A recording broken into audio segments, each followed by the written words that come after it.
One quiet afternoon, Clara was washing dishes in her kitchen when she suddenly collapsed. Her body hit the kitchen floor, and she didn't move. She was unconscious. The house was silent. Her children were away. Her phone sat on the table, 3 feet from her fingers and 1,000,000 miles out of reach. Nobody was coming. Nobody even knew. But Bruno, the dog she once rescued, noticed.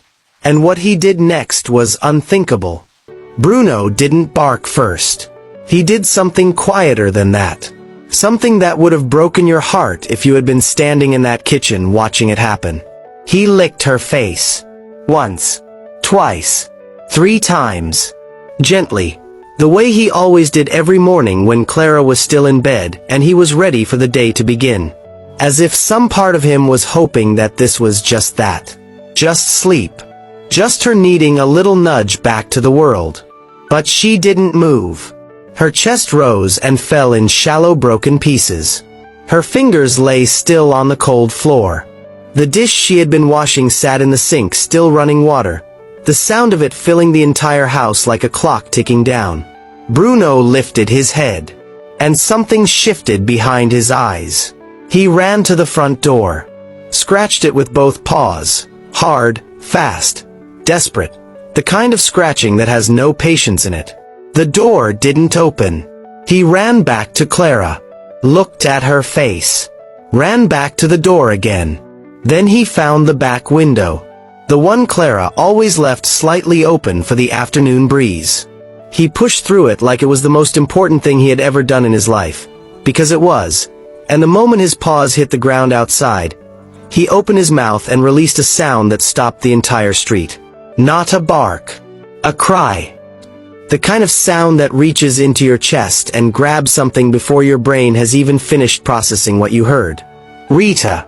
The neighbor was inside her house folding laundry when it hit her ears. She paused.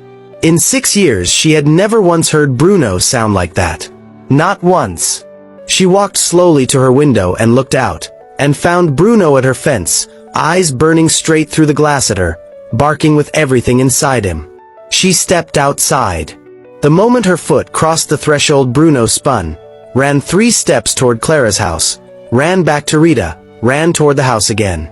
Back and forth. Over and over. His whole body one single urgent message. Come. Now.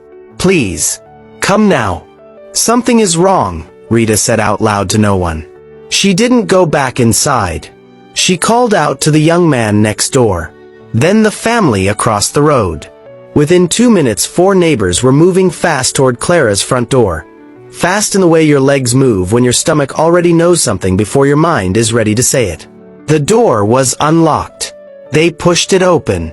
The running kitchen tap was the first thing they heard. Clara was the first thing they saw. On the floor. On her side. One arm stretched out. Fingers slightly curled. Barely breathing. Rita's voice escaped before her mind could fully process what she was seeing. Call an ambulance. Now! The next 11 minutes passed in that strange way emergencies always do, somehow rushing forward and dragging endlessly at the same time. Sirens wailed as the ambulance arrived. Paramedics rushed inside with a stretcher. Moments later, the doors of the emergency room burst open as Clara was wheeled in. Doctors appeared from every direction at once.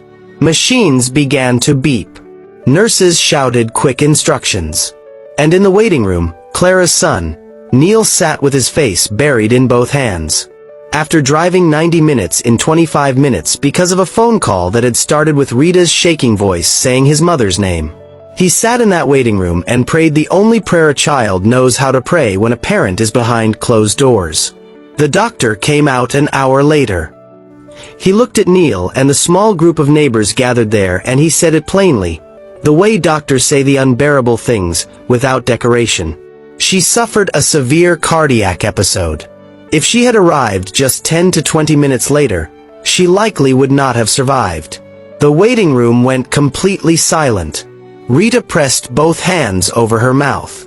Neil gripped the edge of his chair and stared at the floor, doing the mathematics of those minutes in his head and not being able to breathe through the answer. 10 to 20 minutes. That was the distance between his mother living and his mother not. And the only reason they had found her in time, the only reason at all, was a dog. A dog who had scratched a door, pushed through a window, cried at a fence, and refused, absolutely refused, to let the world stay still while the woman he loved was dying on a kitchen floor. When Clara recovered enough to understand what had happened around her, Rita sat at her bedside and told her everything. Clara didn't speak for a long time after that. She just looked at Bruno, who was waiting outside the hospital entrance, calm and patient, like he had simply been doing what any loyal creature does. What he was built to do. What love had trained him to do.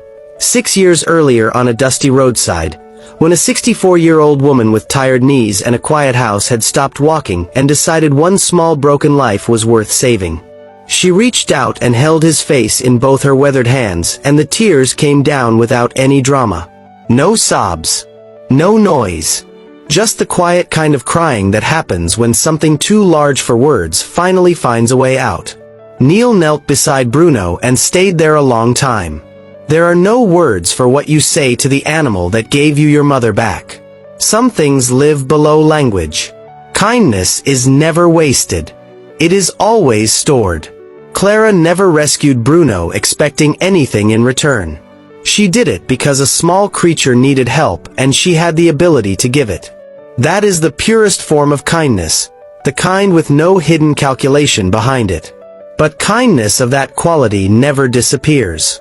It doesn't evaporate into the air. It settles into the bones of the one who received it and waits, sometimes for years, for the moment it is needed most. Never let anyone convince you that a small act of goodness doesn't matter. It matters more than you will ever know, and sometimes you won't find out how much until you are lying on a kitchen floor with nobody around.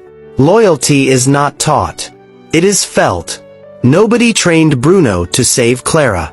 There was no command, no instruction, no rehearsal. What he did that afternoon came from something far deeper than training. It came from memory. The memory of cold ground and hunger and a world walking past. And then one pair of hands choosing differently. Loyalty of that depth is not built in a day. It is built in every small moment of showing up. Every meal, every morning, every quiet hour of simply being present for another living thing. If you want to know what real loyalty looks like, it looks like a dog pushing through a window because the alternative was simply not acceptable. The life you save today may save yours tomorrow. This is the line the whole story has been walking toward. Clara saved a life without knowing she was also protecting her own. That is how the universe seems to work in its most honest moments. Not as a transaction, but as a circle. What you release into the world with genuine love has a way of finding its way back to you. Not always. Not on a schedule. Not in the way you expect. But sometimes, on a quiet afternoon when the kitchen tap is still running and the floor is cold and time is running out, it comes back in the form of 4 paws and a voice that refuses to be silent until the world pays attention.